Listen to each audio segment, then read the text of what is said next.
Ny lanonana natrehantsika androany dia mizara roa miavaka tsara. Ny voalohany dia ny famoahana ireo mpianatra valam-be folo tao amin'ny BC1 brevet complémentaire numéro 1 izay miandry ny laharam-boninahitra caporal sergent chef. Dia ny faharoa dia ny ireo mpianatra nahazo ny CAP certificat d'aptitude professionnelle élémentaire miandry ny laharam-boninahitra caporal. Telo volana ny fiofanandry zareo reo dia fiofanana teny ilaina le izy satria io no entina misonitra grady ary mampitomby ihany koa ny traikefa mampamonjy voina.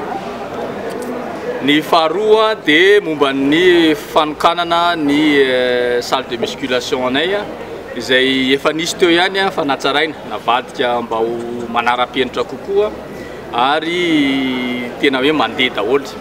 Dia ny tena hoe mampiavaka azy moa zany amin'izay salle de musculation zay dia ny entimanana rehetra tao dia ireo mpianatra vao mivoaka ireo izay nahangom-bola hatrany amin'ny efatra hetsy mahery dia ny sakelika rehetrarehetra tato aminay ny tanina dia nahangona hatrany amin'ny roa hetsy dia mazava ho azy moa zany amin'ny marin aman-dren'ny commandement dia tsy maintsy manampy izy mba atotosa sy atateraka an'ilay fanindrinay rehetrarehetra dia nianana salle de musculation dia io vita somatsara ary nitokanana androany io.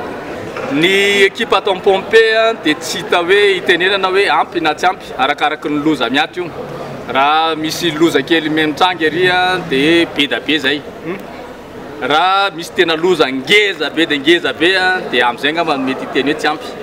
Fa ny fitaovana rehetrarehetra atao aminay dia ahafahanay mamonjy ny olona rehetrarehetra amin'ny voina mahazo azy. Raha sanatria tena hoe somary voasongona kely zay amin'ny resaka hoe tiako tenena zany hoe dépassé amin'ny fitaovana amin'ny le zavatra mitranga dia mampiakatra ambonimbony kokoa amin'ny fomba famonjena dia mety milaza any amin'ny PNGRC, mety milaza any amin'ny ministère dia mety ry zareo manome fanampiana ara-pitaovana sahaza an'izay.